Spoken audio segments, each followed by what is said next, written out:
इनकी अपनी बेटी हूँ। मेरी माँ के जाने के बाद मैं नहीं सोचती मैं अनाथ हूँ। मुझे लगता है कि मैं भारतीय जनता पार्टी की बेटी हूँ, मैं एक हिस्सा हूँ।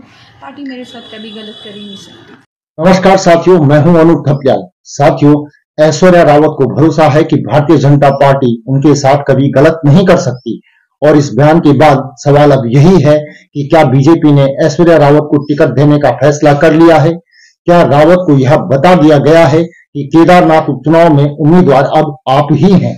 यह संकेत इसीलिए ज्यादा मिल रहे हैं क्योंकि ऐश्वर्या रावत ने नामांकन पत्र भी खरीद दिया है, जबकि केदारनाथ विधानसभा में ऑफिशियली अभी तक भारतीय जनता पार्टी ने किसी भी कैंडिडेट का नाम डिक्लेयर नहीं किया है और इन संकेतों के बाद अब सियासत बीजेपी के भीतर बहुत गर्म हो गई है। खासतौर पर कुलदीप रावत अब क्या कदम उठाएंगे, इस पर भी सबकी निगाहें हैं क्योंकि वह 2022 में दूसरे नंबर पर थे, इसीलिए वह खुद को ज्यादा मजबूत दावेदार मान रहे हैं। लेकिन ऐश्वर्या रावत तो सीधे सीधे कह रही हैं कि बीजेपी ने उन्हें सब कुछ बता दिया है। बीजेपी ने उन्हें क्या बताया है, आइए उन्हीं से जानते हैं। लेकिन उससे पहले आपसे आग्रह है कि हमारे चैनल को सब्सक्राइब जरूर कर लें और नीचे दिए गए नंबर या फिर क्यूआर कोड के माध्यम से आप हमारा सहयोग अवश्य करें। पार्टी में मैं यहाँ पे संगठन मंत्री जी से मिली और हर किसी को के मन में टिकट से पहले कुछ संशय होता है, तो उन्होंने मेरा वो संशय दूर किया। उन्होंने यही बोला कि ऐश्वर्या जी, आप पार्टी में अपनी निष्ठा को बनाए रखिए और पार्टी में जो एक परिपाटी चली आ रही है कि उपचुनाव में टिकट वो घर पे ही देते हैं, परिवार वालों को ही देते हैं, तो पार्टी उससे पीछे नहीं हटेगी। तो उन्होंने, मैं यहाँ से बहुत ऑप्टिमिस्ट होके जा रही हूँ, बहुत आशा और बहुत खुशी के साथ जा रही हूँ कि मुझे इतना सकारात्मक रिप्लाई मिला। साथियों, ऐश्वर्या रावत तो यह दावा कर रही हैं कि पार्टी संगठन ने उन्हें टिकट की गारंटी दे दी है और ये इसके लिए उदाहरण देती हैं पिछले तमाम उपचुनावों के, जिसमें परिवार के किसी सदस्य को ही उम्मीदवार बनाया जाता है। अब ऐश्वर्या अगर टिकट पा जाती हैं या बीजेपी उन्हें ऑफिशियली डिक्लेयर कर देती है, तो फिर ये बीजेपी की अंदरूनी राजनीति केदारनाथ में किस करवट बैठेगी, इस पर भी सबकी निगाहें बनी हुई हैं और कुलदीप रावत अगला कदम क्या उठाएंगे, इसको लेकर भी तमाम तरीके की चर्चाएं हो रही हैं।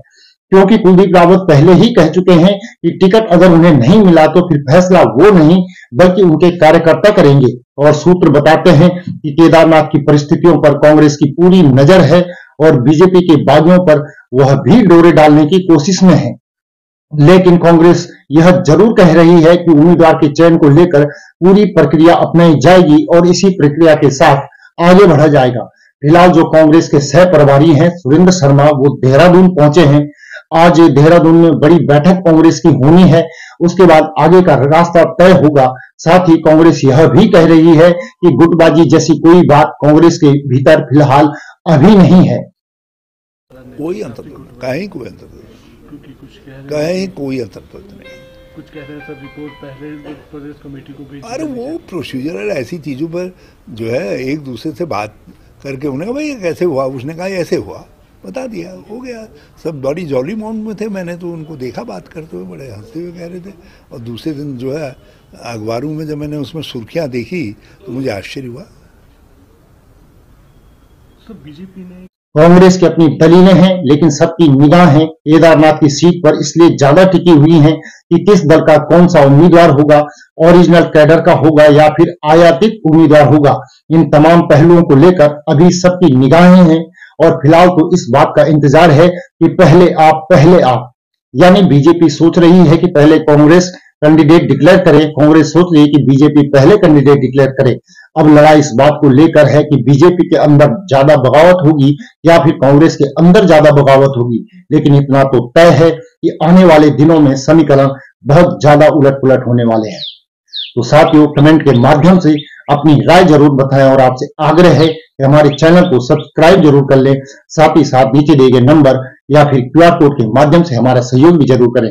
अभी के लिए इतना ही, जल्दी ही अगली रिपोर्ट में आपसे पुनः मुलाकात होगी। तब तक के लिए नमस्कार।